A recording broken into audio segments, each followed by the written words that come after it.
Tuloy ng matinding bakbakan sa primetime dahil opisyal nang ipakikilala ng GMA ang powerhouse cast ng upcoming action drama series na Hari ng Tondo na pagbibidahan ni Ruru Madrid at Dennis Trillo. Marami ngayon ang nagsasabing itatapat ito sa inaabangang sigabo ni Coco Martin kaya asahan na ang matinding laban sa primetime television. Kabilang sa official cast ng Hari ng Tondo sina Rocco Nacino, Raisa Senon, Isabel Ortega, Eli Villanueva, Ara San Agustin, Gary Estrada, Victor Neri, Noni Buencamino, Isko Moreno at Hit Jornales. Agad itong pinag-usapan online dahil sa bigating kombinasyon ng mga bida at veteranong artista.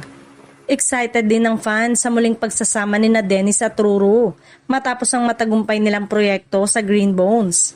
Ayon kay Ruru, matagal na niyang pangarap na makatrabaho muli si Dennis sa isang mas malaking teleserye, kaya todo pasasalamat siya na natuloy ang Hari ng Tondo. Bukod sa heavy drama at intense action scene, tampok din umano sa serye ang buhay at kultura ng Tondo. Nagkaroon pa nga ng immersion si Ruru sa lugar upang mas maintindihan ang karakter na kanyang gagampanan. Ayon sa aktor, mas lalalim pa umano ang kanyang pagganap dahil sa mga totoong karanasan na nakita niya roon. Usap-usapan ngayon kung magiging katapat nga ba nito ang sigabo ni Coco Martin na isa ring inaabangang action series ng CCM.